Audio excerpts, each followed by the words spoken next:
Iain Sallis. I'm a trichologist. That means that I'm a hair and scalp clinician. I've been around for about 22 years, and I help people with hair and scalp problems on a day-to-day basis. So many of my patients and many of the questions are about laser therapy. And in many cases, people have gone to laser clinics and they've not received the best advice, to put it politely. So here is my take on why going to a laser clinic is usually a big waste of your time and money. So laser clinics predominantly sell low-level light laser therapy or low-level light therapy, LLLT, and that is their predominant treatment for hair loss. Now, I'm not against low-level light therapy as a treatment for some forms of hair loss, and I'll get into that in a little bit.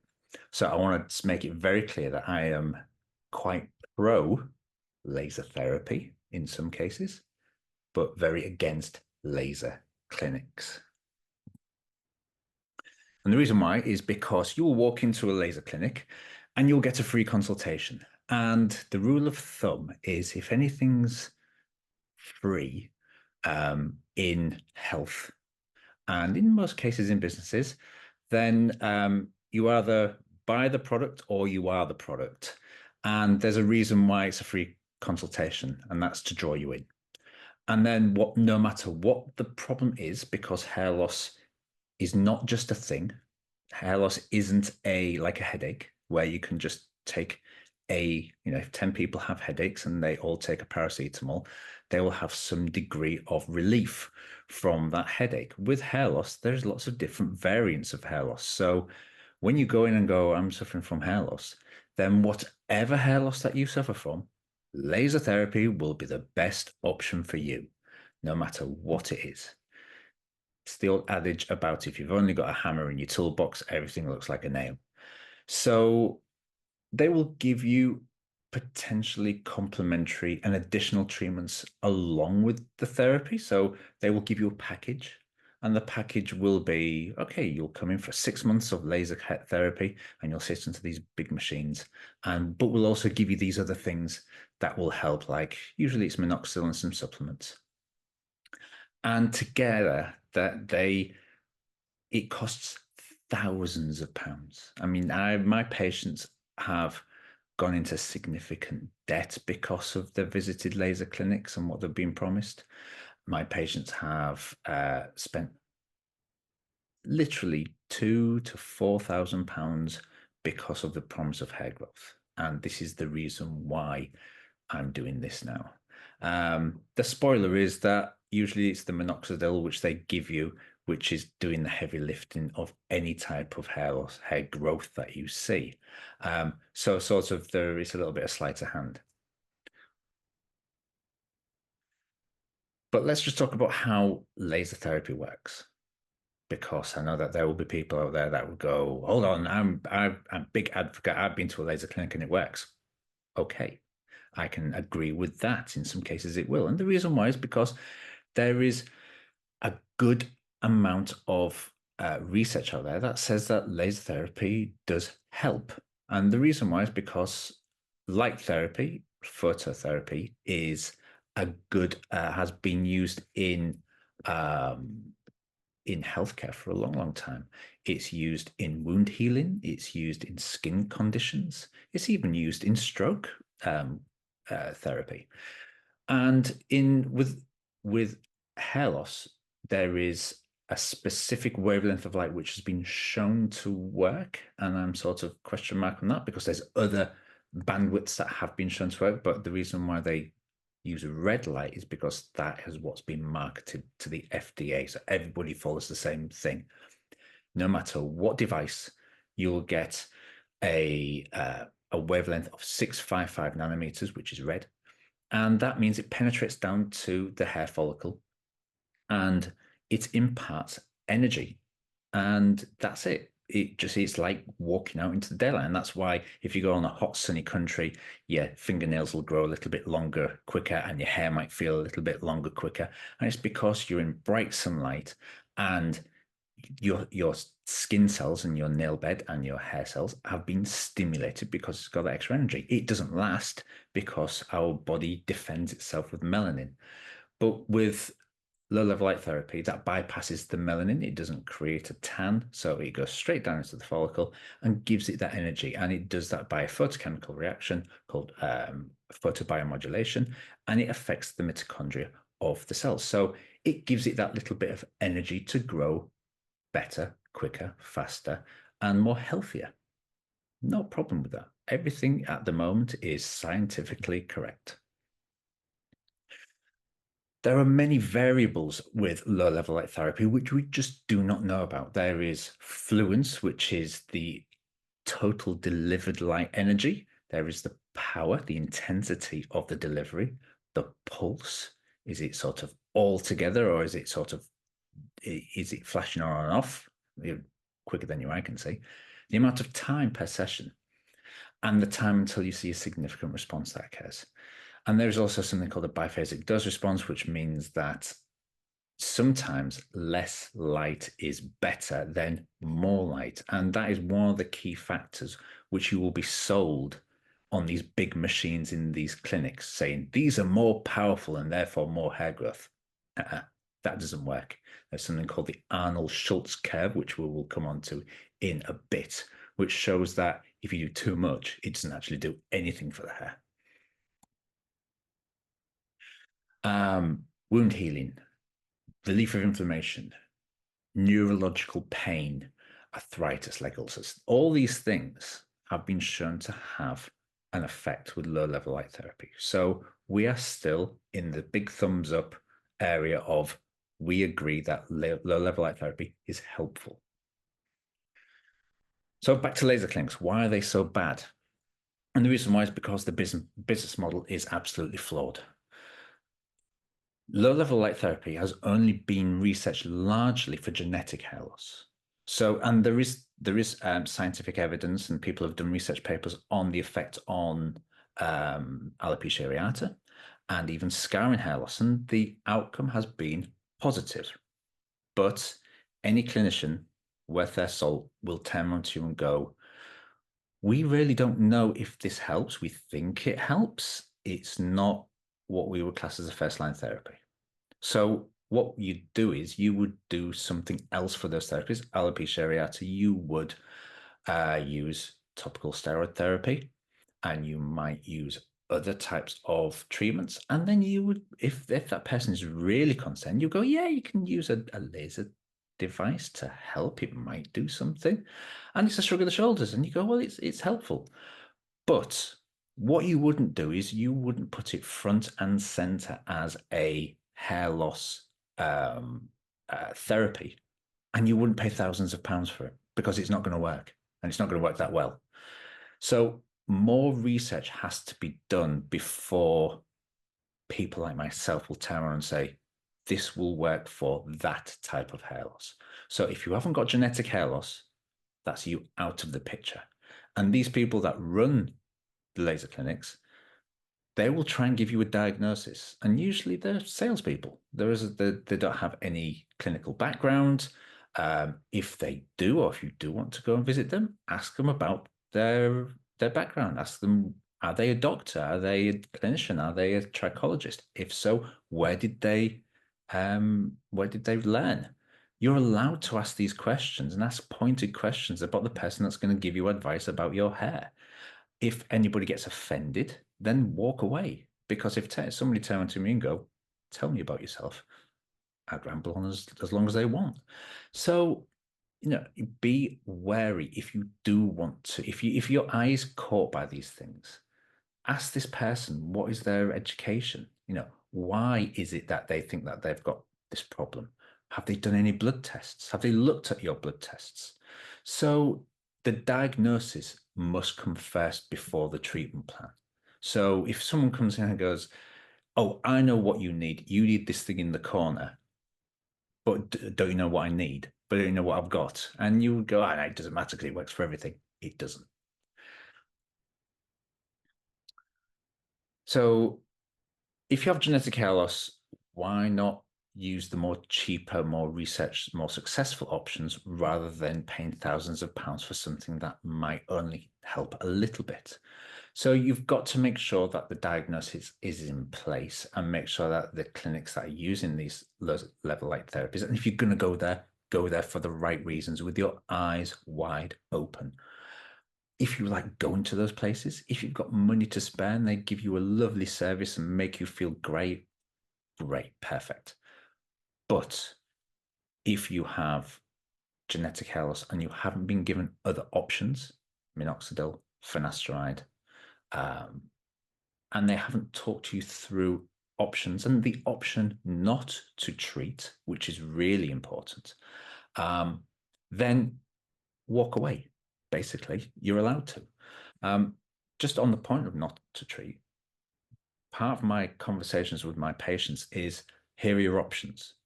And this is what happens if you don't take those options. And usually it is your hair will get a little bit worse in genetic hair loss slowly over years. You're not going to lose your hair over the next 2 years or 5 years. It's a long, slow decline. And giving that person that perspective is really important for their mental health because they think, oh my God, my hair is just going to fall out immediately if I don't do anything. So putting the brakes on and letting them have that time to think about it is really important and giving them the full picture. They are stupidly overpriced. 2,000 to 4,000 pounds for 6 to 12 months treatment plan. Now, what happens at the end of that treatment plan? Because there isn't a cure for genetic hair loss, even if they have the diagnosis correct. The only thing that happens is let's pretend that they have hit on something that I don't know about and it works. So you do the 6 to 12 month treatment plan, and your hair comes back. Great. What happens then? Well, the stimulation then falls away and then you start going back to baseline. So you have to sign up for another 6 to 12 months. And 2,000 to 4,000 pounds for those treatment plans is ridiculously expensive, especially when you can get in men, you can get finasteride for about 10 to 20 pound per month now. Minoxidil, depending on the treatment plan that you have, because minoxidil can come in all shapes and sizes now, anything between 10 to 20 pounds, 25 pounds as well. So that's a significant difference in price structure. And if you haven't used those therapies first, then you need to if you're thinking about using something. So that's sort of the price thing. It really prickles me when people go, I've spent £2,000 on this thing and it hasn't worked. Mainly because I think, well, I should put my prices up. But the other thing is that it's just unfair. So the other thing is that going back to low level light therapy is that the things that you can buy for home use devices do exactly the same thing. And that's the other key to this. So there are things like Hair Max laser comb and Theradome, which are good technology. They are out there and they are honest at what they say. They say that it grows hair. I think it's a hair health device. Personally, I think that low level light therapy is excellent for anybody who wants longer hair, maybe slightly thicker hair, and better quality of hair over a long period of time. Whether it grows back hair is a different matter. I think that's still debatable, but it's definitely a great hair health device. They are much, much cheaper. Even the most fantastic device is about 700 quid, rather than, and then that lasts for years rather than £2,000 for 6 months. And you can use them more frequently, which is important. So the larger machines, this machine is more powerful, doesn't work because of this biphasic dose response. This means that you have to use a small amount of energy more frequently rather than a huge amount of energy once a week or twice a week. More power doesn't even equal more hair growth because there is a curve that goes up like that, and then you do too much and it literally just falls to nothing. So there is a lot of scientific inquiry about what is the best dose, and it isn't more equals better with low level light therapy. So if you think that the little laser combs that you can get for like 200 quid for hair max is worse than the hairband that you can get for £800, or the laser device in the shop that you can go there and sit under because there's a huge array and it's £2,000. All the devices are exactly the same. Exactly the same. They have to be, because they all want to prove that they are FDA approved. So anyone says FDA approved, it just means that it's safe. But everybody wants to follow that. Everybody wants that marker, so they have to use the same thing. So all the laser diodes are the same. There's a few little tweaks here and there. We know that Theraderm use different lights, light frequencies as well.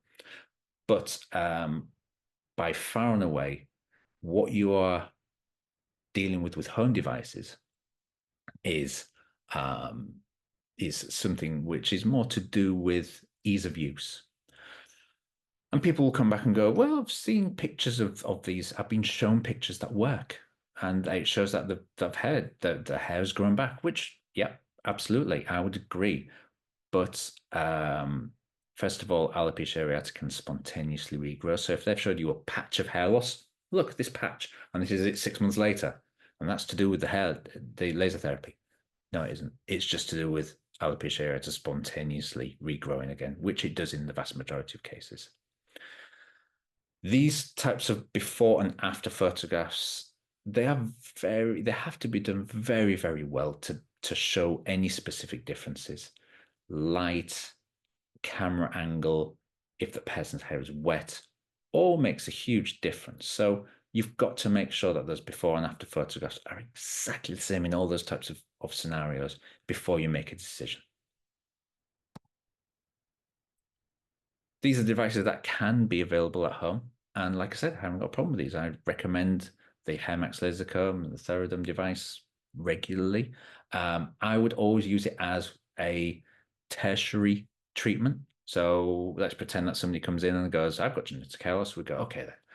If you want to do something about it, the mainstays are minoxidil finasteride. And then after that, you might have to do something like, if females, add an estrogen-based therapy to it if it's counteracting medication, or if it's or you would combine the two as a secondary medication, so minoxidil and finasteride. And then people go, oh, well, they still want to do more. Then that's when you go to these adjunct therapies like low-level light therapy or PRP. So they have their place, and they're also very good for people that are medication averse. So it's low-level light therapy is still in its infancy, and it's usually rather, I would say that it was more health than growth, more volume, quicker growth of hair, healthier feeling. And like I said, it's my third option as an adjunct therapy. So would I offer low-level light therapy as a viable treatment to help with genetic hair loss? Yes. Eventually, after we've gone through several iterations of what else we can do and we've given those things time to work. Does it have advantages over other orthodox treatments? Yes. People who are sensitive to skin, people who are medication averse or sensitive, people who are already using minoxidil or finasteride. Inflammation of the scalp has been shown to be reduced with low-level light therapy. After transplantation, especially in the US, is usually a thing that happens automatically. It's been shown to be pretty safe. But is it the miracle cure that comes in the box? No. So would I advise my clinics to go to a laser clinic? Hell no. Does the laser clinics offer any advantage over home devices plus or minus minoxidil? No. Are you wasting your money? Probably yes. And the caveat to that is, but I know all that and I'm happy going there. And if that's the case, then knock yourself out. That's not a problem whatsoever. You go for it. But this is not for you. This is for the person that has been told that this is the only reason or this is the only way to get their hair back. So the other people that may comment on this, and I'm always welcome comments. But if it's a case of I like going there, they're a nice bunch of people, I get value for money, perfect. You do that. If you're fearful for hair loss and you've been told that's going to take £2,000 to £4,000 to get your hair back, and this is the only way, absolutely not. So please like, subscribe, comment, give me your thoughts, and I will see you next time. I hope this has helped.